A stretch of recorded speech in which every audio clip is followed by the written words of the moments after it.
এই দেশে কোনো সাধারণ মানুষ কখনোই হিরো হতে পারে না। হ্যাঁ, এই কথাটাই নির্মম সত্য। এই দেশটা যেন বারবারই বলে এসেছে, তুমি সাধারণ তাহলে তুমি কেউ না। আপনি মুক্তিযুদ্ধের দিকে তাকান, লাখো সাধারণ মানুষ লুঙ্গি কাঁচা মেয়ের বাঁশের লাঠি হাতে বুক পেতে দিয়েছিল গুলির সামনে। তারা যুদ্ধ করেছিল দেশের জন্য, নিজের জীবন বাজি রেখেছিল মাটির জন্য। কিন্তু ইতিহাসে বীরশ্রেষ্ঠ তালিকায় একজনও সিভিলিয়ান নেই, যেন এই যুদ্ধটা কেবল বাহিনী বা ইউনিফর্মের ছিল, যেন সাধারণ মানুষ কিছুই করেনি সেই দিন।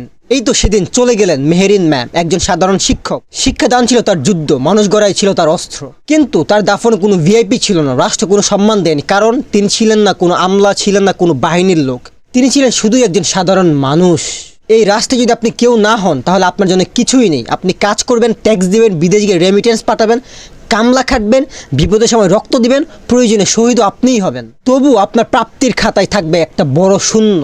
আমরা কি কখনোই দেশপ্রেমিক হতে পারবো না? আমরা কি কেবল রক্ত দিব, মরেও যাব, তবু আমাদের ত্যাগ কোনো পাথায় লেখা থাকবে না? এই রাষ্ট্র আমাদের ওন করবে না, আমাদের জায়গা ইতিহাসের সাইড লাইন। আমরা কেবলই ব্লাডি সিভিলিয়ান। এটাই আমাদের নিয়তি। আমরা বাঁচি, কাজ করি, রক্ত দেই, তবু আমরা কেউ না।